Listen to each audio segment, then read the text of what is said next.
देव की जय।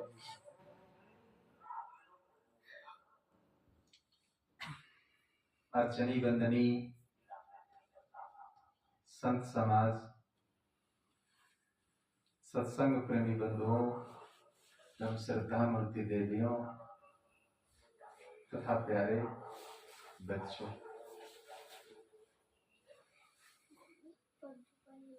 बड़े सौभाग्य का दिन है आज। गणतंत्र दिवस भी है आज।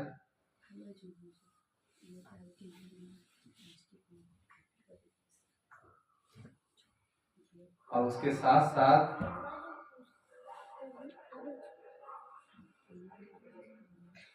1400-1500 किलोमीटर से हमारे परम प्रेमी भक्त मोहन भाई,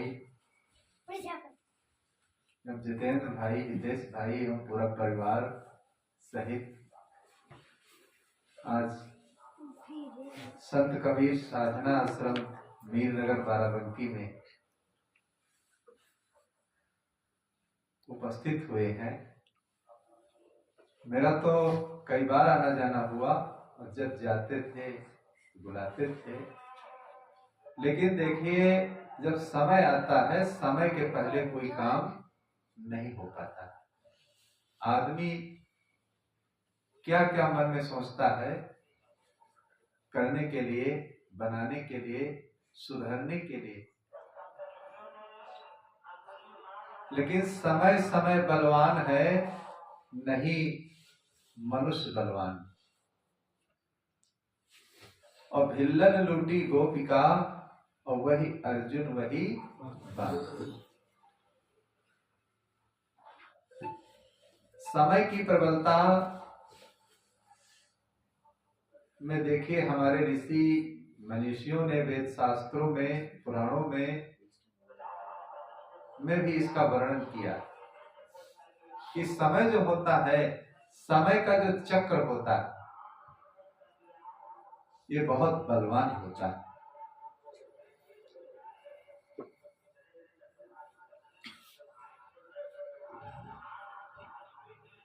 कर्म और प्रारब्ध जो दो पहलू हैं, दोनों पहलुओं को बना करके हर व्यक्ति की भाग्य बनती है। हम जैसे कर्म करते हैं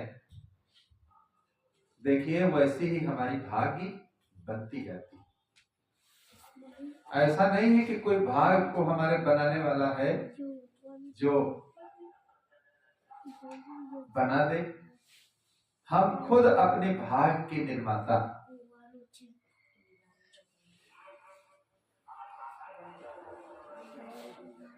हम जैसा चाहें तो अपने जीवन को हम बना ले। और जब भाव होता है व्यक्ति के अंदर, तो कितनी भी दूर कोई व्यक्ति हो वहां भी व्यक्ति पहुंच जाता है। और भाव अगर अंदर नहीं होता है तो अगर पास में ही अपने मकान के आसपास ही कोई व्यक्ति रह रहा है, उससे भी मिलने के लिए मन में भावना नहीं उत्पन्न होती। इसीलिए कहा गया है कि जो गुरु बसे बनारसी, शिष्य समुद्र थी। और बिसराए बिसरे नहीं, और जो गुण होए शरीर।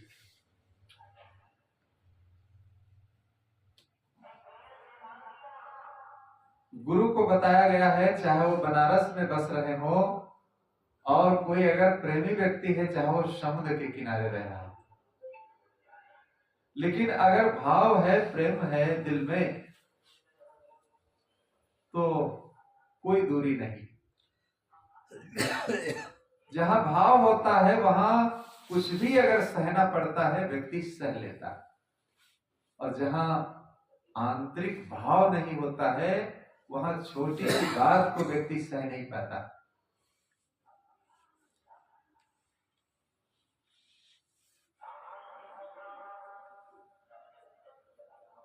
तो अंदर अपने भाव को ही भक्ति कहते हैं। और जिसके अंदर असली रूप से भाव उत्पन्न हो जाता है,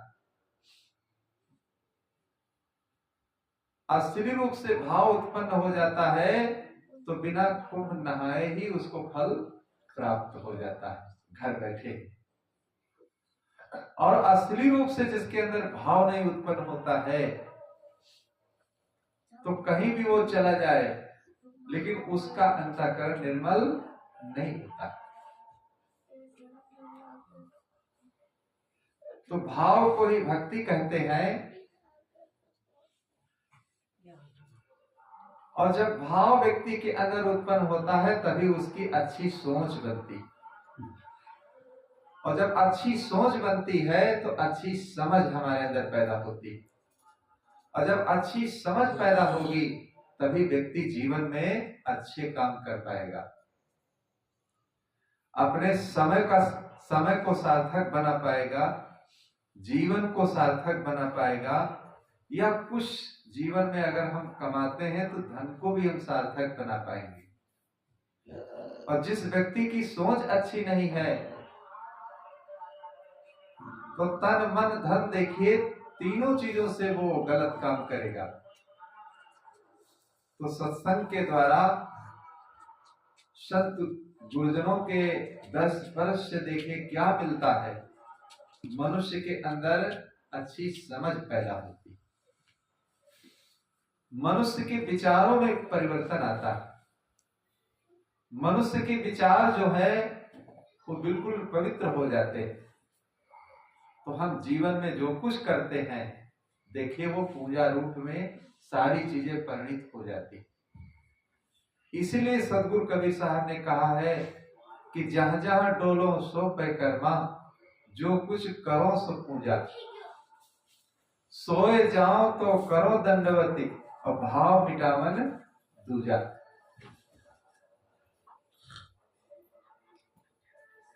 वो कहते हैं कि जहां जहां हम डोलते हैं वो क्या है, वो परिक्रमा।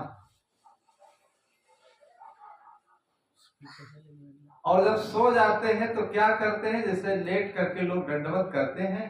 अलग अलग पंथों में देखिए नियम है दंडवत प्रणाम करना। कुछ पंथों में नियम है कि जैसे डंडा जैसे बिल्कुल लेट जाते हैं मूर्तियों के आगे या महात्माओं के आगे। तो सोए जाओ तो करो दंडवत भाव मिटावन दूजा।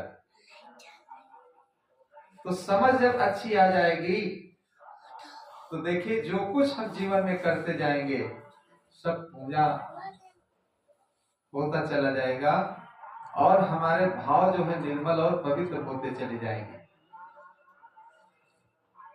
तो अच्छी समझ बनाने के लिए हमें क्या करना है, हमें अपनी भावना को पवित्र बनाना। और जब तक सोच अच्छी नहीं होगी तो कभी हमारा जीवन सुखी नहीं हो सकता। तो जीवन को सुखी बनाने के लिए हमें अपनी सोच को शुद्ध करना। आदमी की सोच ही तो खराब है, इसीलिए तो आदमी दुखी है, परेशान है, पीड़ित है। और जब सोच अच्छी आ जाती है तो देखिए हमारा जीवन सुखी हो जाता है। हमारी सोच कैसे अच्छी बने, हमारी समझ कैसे बढ़िया हो जाए, हमारे विचार कैसे पवित्र हो जाए, हर व्यक्ति को इसका उपाय सोचना चाहिए। और इसका उपाय सोच करके और जीवन में देखिए उसका अनुसंधान करना चाहिए।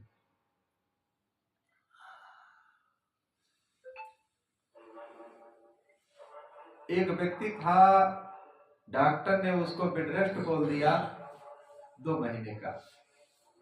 अब बेड रेस्ट में देखिए जैसे ही बेड रेस्ट बोला, डॉक्टर अगर कोई भयानक बीमारी बता देता है तो देखिए व्यक्ति का कलेजा दहल जाता कि अब मेरा जीवन नहीं रहेगा, अब इस संसार से हम अलविदा हो जाएंगे।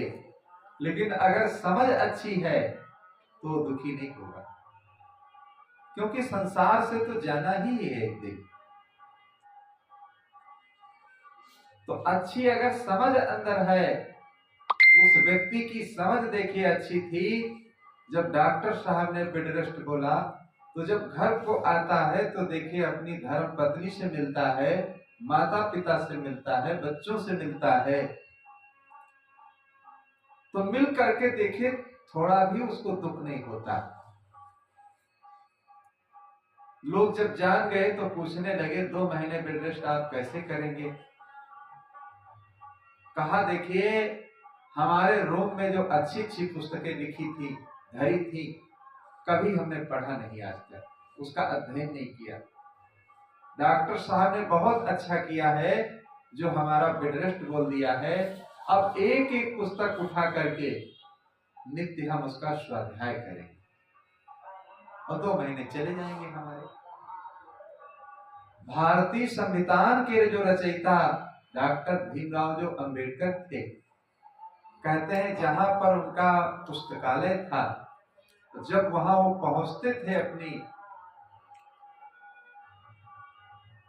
पहुंचते ही उस रूम में देखे इतना झूम उठते थे, इतना उनके अंदर गदगद उनका हृदय हो जाता था, कितना भी परिश्रम से थके हो लेकिन कोई न कोई पुस्तक निकाल करके तुरंत पढ़ने लगते।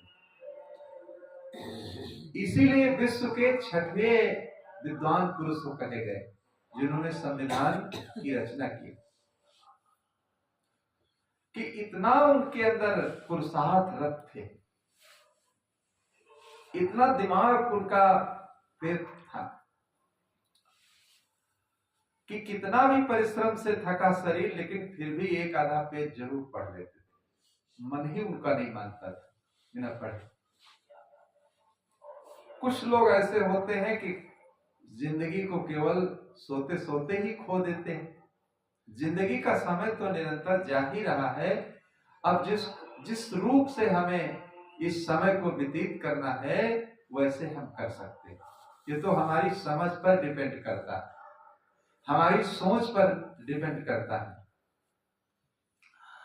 तो अपने बेड रेस्ट में बिल्कुल परेशान नहीं हुआ, हर प्रसन्नता से देखे बेड पर लेटे लेटे सभी पुस्तकों को पढ़ता है। 2 महीने चले गए, पता ही नहीं लगा कि 2 महीने कहां चले गए।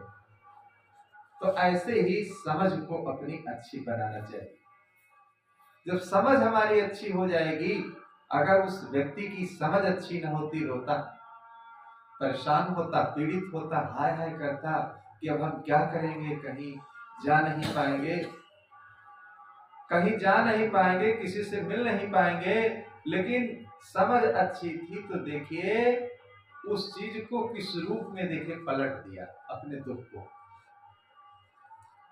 तो ऐसे ही जब समझ अच्छी बन जाती है तो कोई अगर जीवन में दुख और समस्या भी आ जाती है तो उसको भी हम पलट देते हैं अच्छे ज्ञान के द्वारा।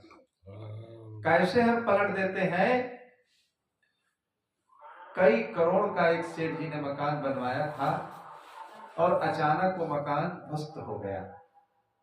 कई लोग आए, सूचना दिया सेठ जी को कि आपने जो मकान बनवाया था वो ध्वस्त हो गया।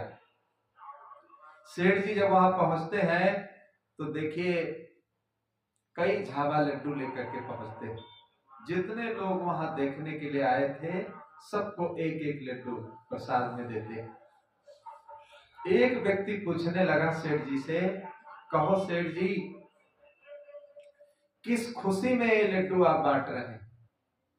कई करोड़ का मकान देखिए आपका गिर करके ध्वस्त हो गया, आदमी चारपाई से नहीं उठेगा और आप इतना खुशी हैं, आप इतना हर्षित हैं कि लड्डू बंटवा रहे हैं सबको, ये कारण क्या है?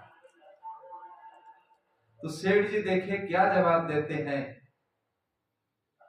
सेठ जी बहुत अच्छा जवाब देते हैं कि अभी 1 सप्ताह में ही पूरे परिवार को लेकर के हम इस भवन में रहने के लिए आने वाले थे। अगर 1 सप्ताह के बाद ये मकान गिरता तो मकान तो जाता ही, साथ साथ हमारा जीवन और परिवार सब समाप्त हो जाता। तो कम से कम मकान ही गया, हम लोगों की तो जान बच गई, हम लोगों की तो जान बच गई, मकान गया तो गया।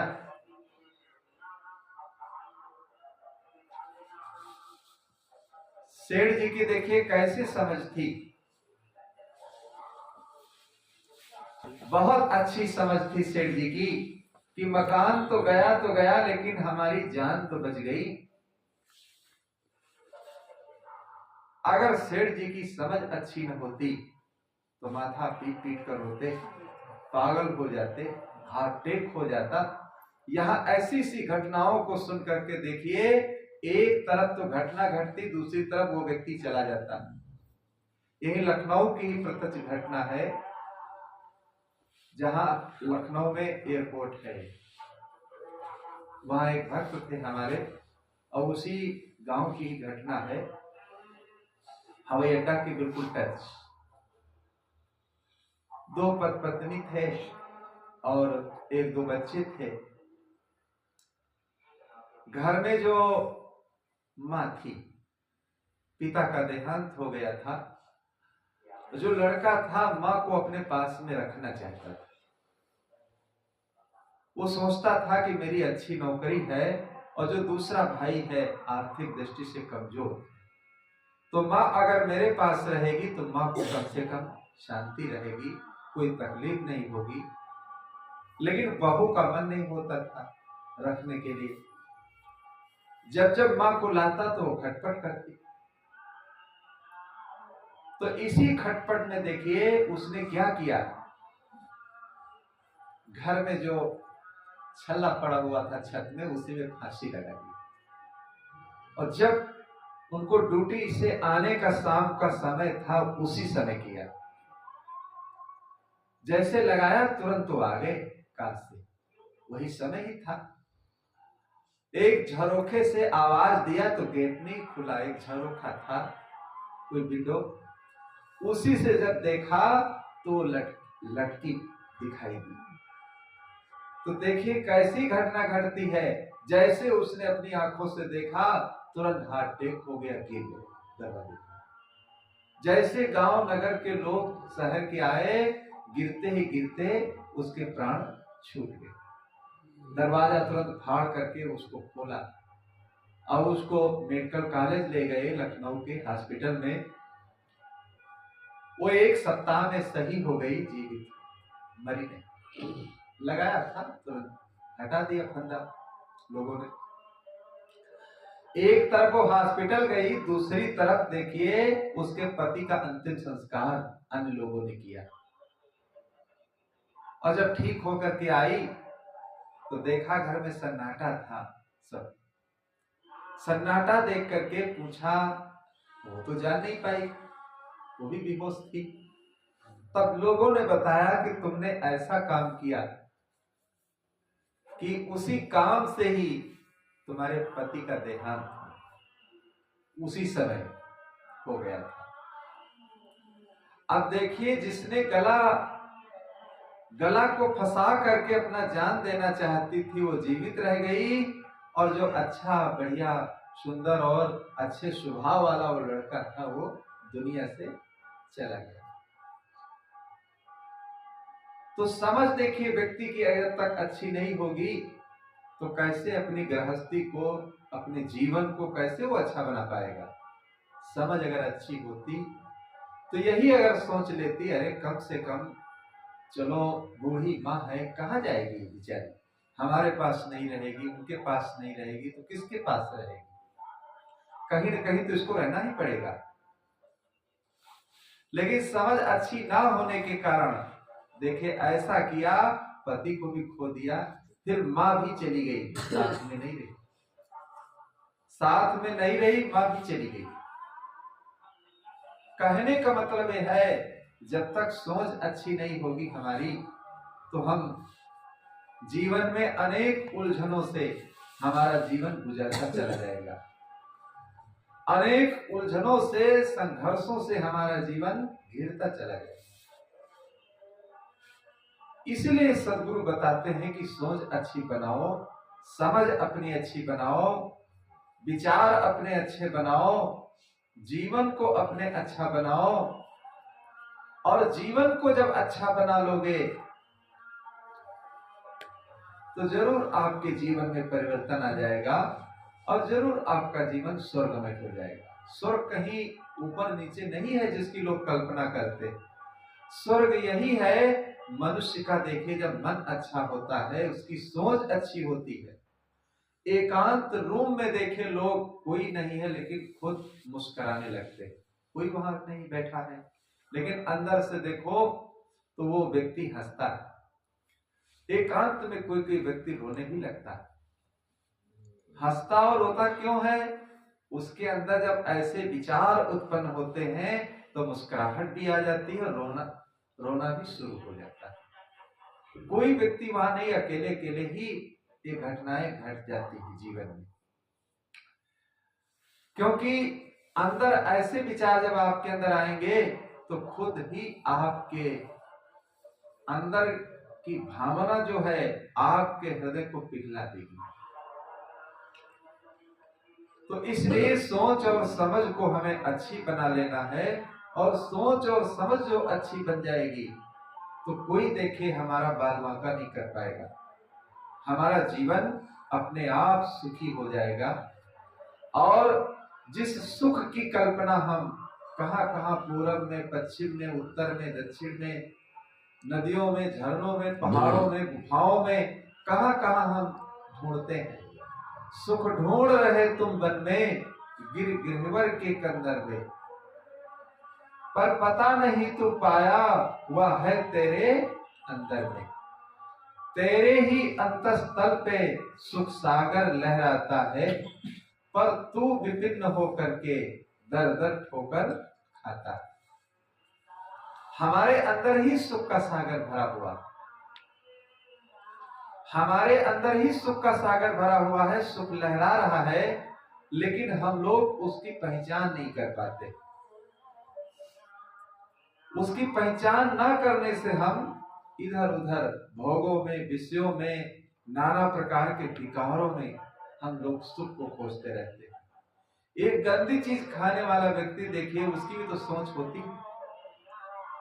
वो यही सोचता है कि इस चीज को खा लेंगे तो हमारा जीवन सुखी हो जाए, लेकिन खाने के बाद कहीं उसका जीवन सुखी होता है? नहीं सुखी होता।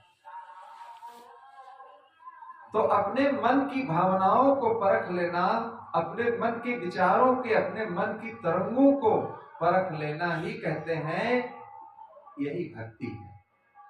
हर व्यक्ति के अंदर देखिए दो आवाजें उठती हैं। कोई भी काम करने जब हम चलते हैं, अच्छा और गलत, तो ये भावना आती है कि इस काम को करें या न करें, लेकिन हम लोग अपने अंदर की आवाज को परख नहीं पाते। आवाज को जब परख नहीं पाते हैं तो गलत काम करने के लिए तुरंत चल देते हैं।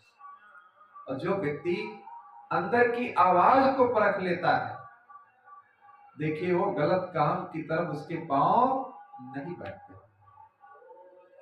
तो हम अपनी आवाज को परखने की हम अंदर शक्ति बनाएंगे। उस शक्ति को जब हम बना लेंगे अपने अंदर, तो हमारे जीवन से कोई गलत काम नहीं होंगे, और हमारे जीवन से जो काम होंगे तो अच्छे ही होते जाएंगे। जीवन हमारा जो है ज्ञान और भक्ति से, सत्संग से ओतप्रोत हो जाएगा। जब कभी जीवन में सुख मिलेगा तो ज्ञान से ही सुख मिल सकता है, और दुनिया में कोई ऐसा तरीका नहीं है कि जिससे हमें सुख मिल जाए।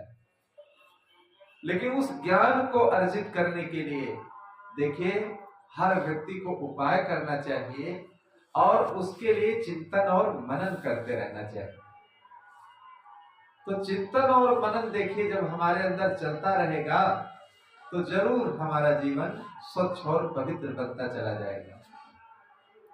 तो कैसा हमारे अंदर चिंतन बनना चाहिए? चेत करो, चेत करो, चेत करो जी, गुरु जी की संगति से चेत करो जी। चेत करो, चेत करो, चेत करो जी, गुरु जी की संगत से चेत करो जी। चेत करो, चेत करो, चेत करो जी, चेत करो, चेत करो, चेत करो जी, संगत से चेत करो जी। गुरु जी की संगत से चेत करो जी। संतन की संगत से चेत करो जी।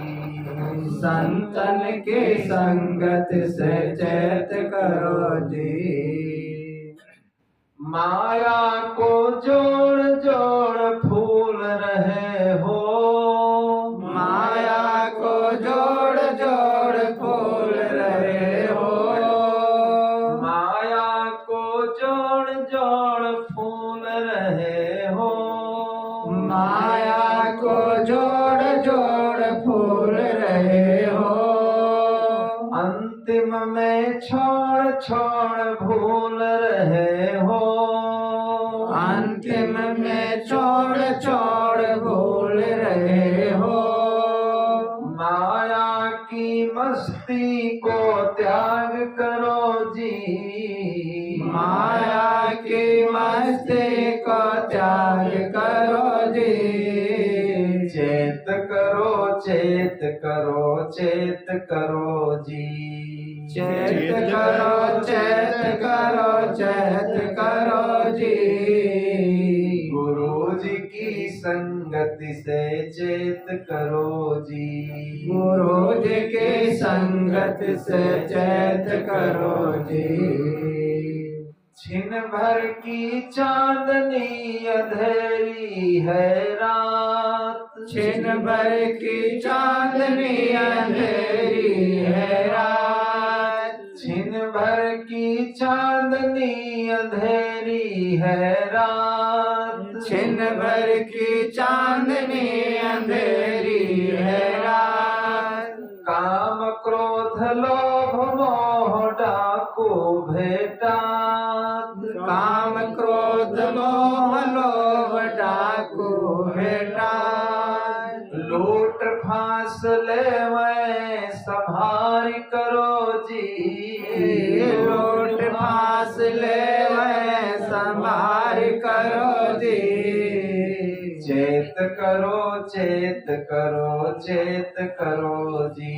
चेत करो चेत करो चेत करो जी। गुरु जी की संगति से चेत करो जी। गुरु जी की संगत से चेत करो जी। संतन की संगति से चेत करो जी। संतन की संगत से चेत करो जी। बुद्धि विनाशकारी मद मांस छोड़। बुद्धि विनाशकारी मांस मांस छोड़। चोरी व्यभिचारी से मुख को मोड़। चोरी ब्रह्मचारी से मुख को मोड़। चाहो जो सुख तो रहमो करो जी। चाहो जो सुख को रहम करो जी। चाहो जो सुख तो रहमो करो जी। चाहो जो सुख को रहम करो जी। चेत करो चेत करो चेत करो जी। चेत करो चेत करो चेत करो जी। गुरु जी की संगति से चेत करो जी। गुरु जी की संगत से चेत करो जी। चेत करो चेत करो चेत करो जी। चेत करो चेत करो चेत करो जी। शील क्षमा ज्ञान ध्यान भक्ति को धार। शील क्षमा ज्ञान ध्यान भक्ति को धार। शील क्षमा ज्ञान ध्यान भक्ति को धार। शील क्षमा ज्ञान ध्यान भक्ति को धार। प्रेमदास भो निधि से जल्दी हो।